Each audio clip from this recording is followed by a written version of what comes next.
салом тамошобинони гиромӣ, хулосаи хабарҳои муҳими 4 феврали тоҷикистонро аз пойгоҳи хабарии бомдод бароятон пешкаш мекунем. Шурӯъ мекунем аз як нигоҳи кӯтоҳ ба сархати хабари муҳими рӯз дар ин барнома. бозпурсии 6 зани сокини деҳаи хумгарон баъди нашри номаашон ба президент. боздошти модари блогер Абдураҳмон 00. муовини раиси дума ба блогери тоҷике ки паспорти русияро даронд ба ватани худат баргард. блогер Амиран Сардоров аз набираи Ислом Каримов ҷудо шуд. ҳамагӣ 4 ҳолати нави гирифторӣ ба коронавирус дар Тоҷикистон. ҳушдор, 6 ва 7 феврал ҳаво дар Тоҷикистон ба шиддат сард шуда барф меборад. ғоратгарӣ дар маҳаллаи 34 ва боздошти 3 пешсуд шуда барои дуздӣ. ва акнун тафсилоти хабарҳо. шерзод Маҳмаҷонов маъруф бо тахаллуси Абдураҳмон 00, як блогери тоҷики муқими Олмон ки дар видеоаш аз ҳукумати имрӯзаи Тоҷикистон интиқод мекунад, рӯзи 4 феврал ба пойгоҳи хабари бомдод хабар дод ки рӯзи 3 феврал модараш Шоҳида Маҳмаҷоноваро ба шӯъбаи мубориза бо ҷиноятҳои муташаккили Вазорати корҳои дохилияи Тоҷикистон дар шаҳри Ваҳдат даъват карданд ва ӯ то ҳол ба хона барнагаштааст. чанд ҳафта пеш телефони модарамро барои тафтиши мукотибаҳояш бо ман гирифта буданд. рӯзи 2 феврал занг зада гуфтааст ки фардо омада телефонатро гиред. модарам рӯзи 3 феврал барои гирифтани телефонаш рафта ва бо ҳамин то имрӯз аз ӯ хату хабаре нест, нақл кард Абдураҳмон. ӯ афзуд ки хешовандонашон барои ба даст овардани ягон маълумот ба шӯъбаи 6 шаҳри Ваҳдат рафтанд, вале касеро пайдо накарданд ки дар бораи куҷо будани модараш хабар диҳад. рӯзи 3 феврал ба падари Абдураҳмон дар шӯъбаи 6 гуфтанд ки ҳамсараш ин ҷо нест. мақомот хабари боздошти Шоҳида Маҳмаҷоноваро то ҳол шарҳ надоданд. Шоҳида Маҳмаҷонова ки дар бемористони шаҳри Ваҳдат ба ҳайси ҳамшираи тиббӣ кор мекард, дар аввали моҳи январи соли 2020 аз кор ронда шуд. масъулони бемористон он вақт гуфтанд Шоҳида Маҳмаҷонова ариза навишта бо хоҳиши худаш аз кор рафтааст, вале худи ӯ гуфт қабл аз барканорӣ чанд дафъа барои бозпурсӣ ба шӯъбаи Кумитаи давлатии амнияти миллӣ даъват шуд ва сардухтори бемористон низ рӯи рост барояш гуфтааст ки бо хоҳиши худаш ариза нависад. бачаатон муқобили ҳукумат гап задааст. чунин қонун аст ки дар корхонаи давлатӣ кор кардани шумо мумкин нест, ягон ҷои кори дигар ёбед, гуфтааст сардухтор ба модари блогер. Абдураҳмон дар суҳбат бо бомдод гуфт моҳи гузашта писари амакаш ва шавҳари хоҳарашро ҳам бурда барои фаъолиятҳои ӯ бозпурсӣ карданд. ба гуфтаи блогер аз ҷумла домодашонро мазаммат карданд ки чаро бо хоини давлат хешутаборӣ кардем. ӯ мегӯяд ҳамин тавр модарашро пайваста ба мақомот даъват карда талаб мекарданд ки ба писараш фишор оварда ӯро аз идомаи танқиди ҳукумат манъ карда ба Тоҷикистон баргардонад. таъқиби хешовандони фаъолони оппозитсия ва дигарандешон мавзӯест ки мақомоти Тоҷикистон барои он пайваста аз созмонҳои байналмилалии ҳомии ҳуқуқ танқид мешунавад, вале мақомот ҷой доштани кадом маъракаи ҳисобшудаи таъқиби хешутабори мунтақидони ҳукуматро рад мекунанд ва мегӯянд ки онҳо дар Тоҷикистон озодона кору зиндагӣ доранд. Абдураҳмон 00 25 сол дошта аз соли 2016 дар Олмон зиндагӣ мекунад ва дар як донишгоҳи хусусӣ ва дар шаҳри Дюсселдорф ихтисоси барномасозӣ ва таҳияи сомонаҳои интернетиро меомӯхт. ӯ бо видеоҳояш дар мавзӯи манъи ҳиҷоб дар Тоҷикистон маъруфият пайдо карда, Абдураҳмон 00 дар видеоҳои худ асосан суҳбатҳояш бо мақомоти гуногуни ҳукумати Тоҷикистон аз ҷумла бо навбатдори телефони боварии Вазорати корҳои дохила, як намояндаи Кумитаи давлатии амнияти миллӣ, намояндаи Кумитаи дин ва ҳатто бо намояндаи дастгоҳи президент ва ҳамин тавр бо дигар блогерҳо пиромони масъалаи манъи пӯшидани ҳиҷоб дар Тоҷикистонро нашр мекард. вале вақтҳои охир ӯ дар чанд видео аз ҷунбиши Толибон пуштибонӣ кард ва ҳатто гуфт азм дорад аз Аврупо ба аморати исломӣ режиме ки Толибон дар Афғонистон ҷорӣ карданд бикӯчад. сокинони деҳаи хумгарои ҷамоати косатароши шаҳри Панҷакент ба пойгоҳи хабарии бомдод хабар доданд ки баъди нашри номаи дастаҷамонаи сокинони ин деҳа ба номи президенти Тоҷикистон Эмомалӣ Раҳмон рӯзи 3 феврал тақрибан соати 12 6 нафар аз занони сокинони ин деҳаро ки зери он нома имзо гузошта буданд ба шӯъбаи Вазорати корҳои дохилияи Панҷакент бурда то шом бозпурсӣ карданд.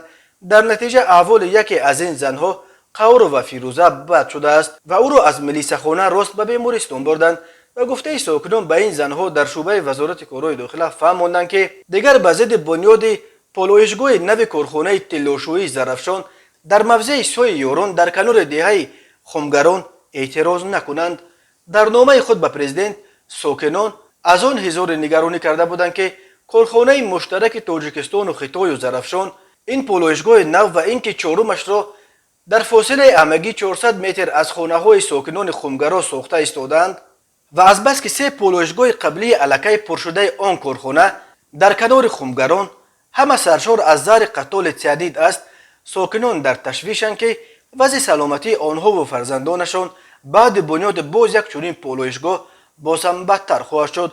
آنها در نامه‌شان از پرزیدنت خواستند که بگذار مأموریت کارخانه زرافشان اول آنها را به یگان مکان بیخوف کوچانده و سپس به بنیاد پالایشگاه نوش سر کند. بنا به اطلاع همصحبتان بامداد روز 3 فوریه کارمندان میلیسیا این 6 زن را برای بازپرسی بردند. محمدی و مهتاب سال تولدش 1962، قهار و فیروزه سال تولدش 1966، حمزه و رسالت سال تولدش 1976، تقای و افسونه سال تولدش 1989، محجبین عادل سال تولدش 1991 و امین و عذرا سال تولدش 1992. مقامات شعبه وزارت کارهای داخله و شهردار پنجکن این خبر را شرح ندادند، ولی به گفته یکی از همصحبتان بامداد در پس این موج نوی فشار بالای ساکنان خمگران شخصا خود رئیس پنجکن عبدالخالق خالقزاده ایستاده است. بنا به اطلاع ساکنان روز 2 فوریه یک روز قبل از بازپرسی 6 زن، خالقزاده در بنای مأموری کارخانه زرافشان با کارگرانی که از دهه خمگرانند ملاقات کرده گفته است که اگر این اعتراض و ناراضگی ساکنان دهه بس نشود، همه کارگرانی که از این دهه در کارخانه طلا کار میکنند از کار جواب داده خواهند شد. این خبر را منابع رسمی تصدیق یا رد نکردند. کارخانه طلای زرافشان معدن طلا را در کارگاه‌هایش با زهر سیانید آب کرده طلا را جدا میکند و قسمت نادرکار معدن را سپس در دنبه یا حوزه هایی که هر کدامشان در مساحت چند هکتار دامن گسترده است میپرتویند. ساکنان خمگران میگویند طی 25 سال الکی 3 حوض این کارخانه در اطراف خمگران پر شده است و حالا در پی ساختن حوض 4 بودند. کارخانه زرافشان که اکثر سهمیه‌هایش در دست یک شرکت خطای است، بزرگترین کارخانه صنعتی استخراج طلا در تاجیکستان به شمار می رود. ساکنان خمگران میگویند که آنها از این کارخانه فقط زهر میچشند، ولی مسئولان آن در همین 25 سال فعالیتشان برای رشد و آبادی این دهه کمک نکردند و برای تأثیر منفی حوزه های پر از تیانیدشان نیز جبران به ساکنان پرداخت نمی کنند. معاون رئیس دومای دولتی روسیه بوریس چرنشوف به بلاگر تاجیک مهران حاکموف که پاسپورت روسیه را در ویدیویش دراند پیشنهاد کرد که به وطن خودش برگردد. چرنشوف در تلگرام کانالش نوشت باز یک بلاگر در سبقت به دست آوردن لایک بسیار عقلش را خورده است. دراندن پاسپورت روسیه این یک عمل خیلی بی‌عقلانه است. اگر او در قلمرو حقوقی و فرهنگی ما بودن نمیخواهد بگذار به وطنش برگردد. میبینیم که آنجا چگونه رفتار خواهد کرد. خراب کردن رمزهای دولتی ما به کسی اجازه داده نمیشود. چون این عملها ظهور صرف ملتگرایی معیشی است. چرنشوف در رهبری دوم از حزب لیبرال دموکراتی ولادیمیر ژیرینوفسکی نمایندگی میکند. این حزب با شعارهای ضد مهاجرانش نام برآورده است. یادآور میشویم که بلاگر 22 ساله زاده تاجیکستان مهران حکیموف روز 2 فوریه الکی یک روز بعد در شبکه تیک تاک نشر کردن ویدیوی دراندن پاسپورت روسیه در یک ویدیوی دیگر از مردم روسیه برای آن کارش عذر پرسید. ویدیوی دراندن پاسپورت روسیه 1 فوریه در صفحه این بلاگر در تیک تاک نشر شد، ولی این ثبت بلافاصله بعد آن که به مؤلفش توجه نشان دادن مقامات حفظ حقوق روسیه فوق کرده شد. مهران حکیموف هنگام عذرخواهیش گفت این شناسنامه یک دوست وی بود که مهلتش الکی تمام شده بود و دوستش از وی خواست که شناسنامه را بدراند تا یگان کس نتواند آن را استفاده برد. جریان دراندن حجت را آنها به نوار گرفته ویدیوش را در محضر عام در تیک تاک گذاشتند. حکیموف در ویدیوی نوش گفت میخواهد از تمام مردم روسیه برای خطاهای صادر شده صمیمانه عذر بپرسد. سال گذشته یک هجویه‌نگار از بلاروس را برای شوخی ناجایش نسبت به مردم روس عمرباد از روسیه پیش کردند. همین طور یک ساکن قرقیزستان حتی به روسیه نورفته برای حملهش به یک دختر روس در بشکک نیز عمرباد از حق عبور قلمرو روسیه محروم کرده شد. رفتار میران اکیموف را بسیاری از کاربران تاجیک نیز محکوم کردند. به باور آنها این بلاگر کل 1 میلیون مهاجر تاجیک را در روسیه زیر ضربه قرار داد، چون که چنین عملها به مناسبت چه مردم و چه مقامات روسیه نسبت به تاجیک‌ها تأثیر منفی میرساند. تماشابینان عزیز، یادآور میشویم خلاصه مهمترین اخبار تاجیکستان را از پایگاه خبری بامداد تماشا دارید. برنامه را ادامه میدهیم. ماه سال 2021 بلاگر شناخته روسیه مؤلف سلسله ویدیوهای پرتماشابین دنیونیک خاجا امیران سرداروف با نبیره پرزیدنت یکم ازبکستان مریم تلویوا ازدواج کرده بود. توی آنها در لس آنجلس دایر شد و آنها یک مدت آنجا زندگی کرده بعداً به مسکو کوچیدند، چون که سرداروف خواست که به روسیه برگردد. امیران میگفت که او و مریم با والدان همسرش یگان تماس ندارند، چون که به نظر میرسد که لولا کریمووا و شوهر او تیمور تلویف از انتخاب کرده دخترشان چندان خوش و راضی نیستند. ازدواج امیران و مریم همگی 8 ماه طول کشید. الکی بعد بازگشتشان به مسکو این جفت نشر عکس‌های مشترک را بس کرده هر کدام علیحده به سفر میرفتند. مریم برای مثال چند دفعه به تاشکند سفر کرده ولی بدون شوهرش. روز 4 فوریه امیران سرداروف در اینستاگرام خبر داد که او و مریم از یکدیگر جدا شدند. او به مریم برای لحظه‌های خوشی که داشتند اظهار سپاس کرد. من و ماشه جدا شدیم. متاسفانه چنین حالت‌ها هم رخ می‌دهند. تو عاقل و پر از نیرو و دلگرمی، صمیمانه آرزویت میکنم که چنین بمانی. هیچگاه غم نخور و همیشه تشبثکار باش. باوری دارم که لحظه‌های بهترین تو در پیشند. تو حتما بخت خود را خواهی یافت. سپاس به تو برای اون همه دوران زیبا. نوشته سرداروف. او سبب جدا شدنش را نگفته است، ولی یک سبب میتواند مناسبت عائله میرم به ازدواج آنها باشد. طوری گفتیم امیرم و میرم بعد ازدواجشان با پدر و مادر مریم یگان خیلی تماس نداشتند. مریم تلویوا نیز به امیرم پاسخ داده نوشته است که او هم برای روزهای خوبی که با هم داشتند به امیران اظهار سپاس میکند.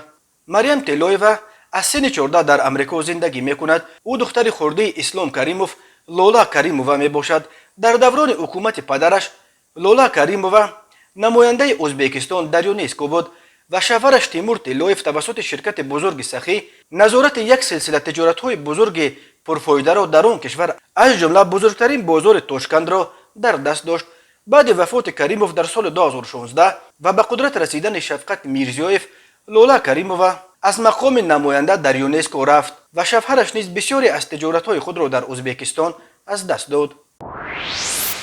وزارت تندرستی تاجیکستان میگوید شماره بیماران کرونا ویروس در کشور به تدریج کاهش یافته ایستاده است. این وزارت شام 3 فوریه خبر داد که در یک شبانه روز اخیر در کشور همگی 4 حالت نو گرفتار شوی شهروندان به کرونا ویروس نو کووید 19 ثبت شده. در این زمان 7 نفر قبلا به این ویروس گرفتار شده از این بیماری شفا یافتند.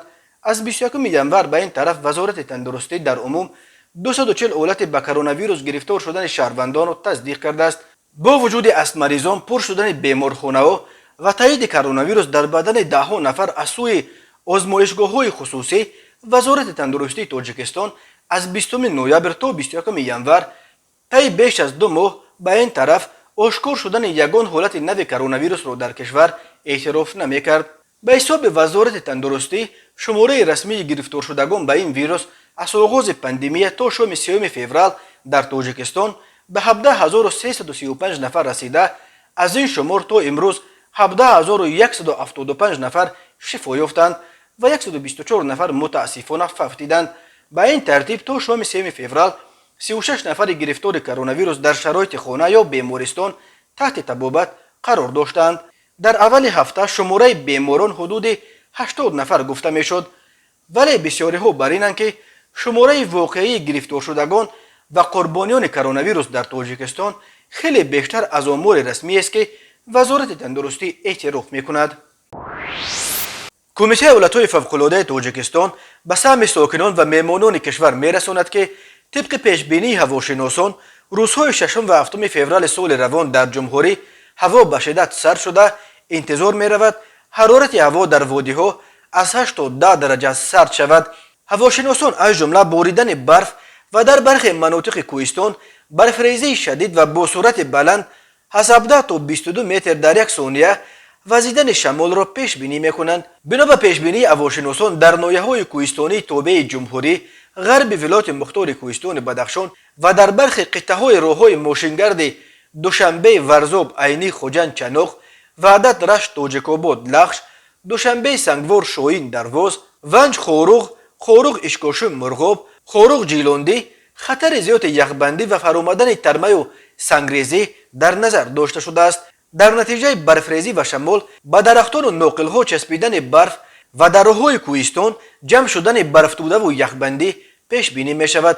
در رابطه با این کمیته ایالت‌های فوق‌العاده و مدافع گرجدانی مملکت از اهالی خواسته است که در این روزها تا حد امکان از سفر به مناطق آسیب پذیر و منطقه‌های خطرناک، اینچنین از کارهای صحرایی، جمع‌آوری هیزم، رفتن به چراگاه، ماهیداری و شکار خودداری نمایند. از ساکنان همچنین خواسته می شود که ضمن استفاده دستگاه‌های گرم‌دهنده قاعده‌های ضد سوختار را رعایت کرده کودکان خود را زیر نظارت بگیرند. کمیته بخصوص از اهالی دهات و کوهستان رعایت قاعده‌های بی‌خطری را در این شب و روزهای سرد تقاضا کرده است. کمیته به رانندگان خاطررسانی می‌کند که در شرایط بارش برف و یخبندی نقلیات را به واسطه‌های برای چنین شرایط ضروری تامین نموده قاعده‌های حرکت در راه و مسافه بین ماشین‌ها را قطعاً رعایت کنند و حتی فاصله نسبت به روزهای معمولی زیادتر را نگاه بدارند. از رانندگان همچنین خواستند که هنگام گذشتن از مکان‌های پرماشین و پر ازدحام از نزد مکتب‌ها و در عقبه‌ها از احتیاط تمام کار بگیرند. و حالا یک مرور کوتاه به اخبار کریمینالی و حادثه‌های ناخوش روز. از طرف کارمندان شعبه وزارت کارهای داخله در شهر خوجند نسبت مردان 33 و 21 ساله ساکن شهر مذکور پرونده جنایتی با ماده 248 قسم 2 کودکس جنایتی جمهوری تاجیکستان همچون گمانبر در صادر نمودن جنایت غارتگری آغاز کرده شده است. نامبرده 2 فوریه سال 2022 تخمینا ساعت 05:00 دقیقه در محله 34 امین شهر با مرد 25 ساله ساکن شهر خوجند در حالت مستی واخورده با استفاده از زورآوری او را لطوکوب کرده از جیبش 4000 سومونی را تصرف نموده از جای حادثه غیب زدند. اوید به این حادثه تفتیشات ادامه دارد. از طرف کارمندان شعبه وزارت کارهای داخله در ناحیه اسپیتامین نسبت مرد 37 ساله ساکن ناحیه مذکور که پیش با ماده های 247 قسم 5 388 قسم 1 244 قسم 2 کودکس جنایتی جمهوری تاجیکستان سود شده است، پرونده جنایتی با ماده 244 قسم 2 کودکس جنایتی جمهوری تاجیکستان آغاز کرده شده است. نامبرده 17 ینور سال 2022 تخمینا ساعت 19:05 دقیقه در حالت مستی برای پنهانی از نزد مغازه فیض امین نویه یک عدد دوچرخه را که به مرد 33 ساله ساکن نویه مذکور تعلق دارد دزدیده از جای حادثه غیب زده است. ضرری رسانیده شده 2879 سومونی را تشکیل می‌دهد. همزمان با عریضه به شعبه وزارت کارهای داخله در ناحیه بلخی زن 54 ساله ساکن امین نویه مراجعت نموده است که اولهای ماه سپتامبر سال 2021 شخصان نامعلوم برای پنهانی از داخل عاقلخانه‌اش یک سر چاروای کلان شاخدار را دزدیده از جای حادثه غیب زدند. ضرری رسانیده شده 5000 سومونی را تشکیل می‌دهد. هنگام گذرانیدن چاره‌بینی‌های اپراتیوی جستجویی از جانب کارمندان میلیسیا مرد 33 ساله ساکن ناحیه جیهون که پیش با ماده 244 کودکس جنایتی جمهوری تاجیکستان سود شده است و مرد 36 ساله ساکن ناحیه دوستی که پیش با ماده 244 کودکس جنایتی جمهوری تاجیکستان سود شده است همچون گمانبر در صادر نمودن جنایت دزدی دستگیر کرده شدند. اوید به این حالت‌ها تفتیشات ادامه دارد. تماشابینان عزیز و گرامی، این بود مرور به خلاصه چند خبر مهم امروز تاجیکستان. خبر و گزارش‌های بیشتر از تاجیکستان و درباره تاجیکستان و اطراف آن را در سامانه پایگاه خبری بامداد در این نشانه پیگیری نمایید: www.bomdad.com. خوش باشید.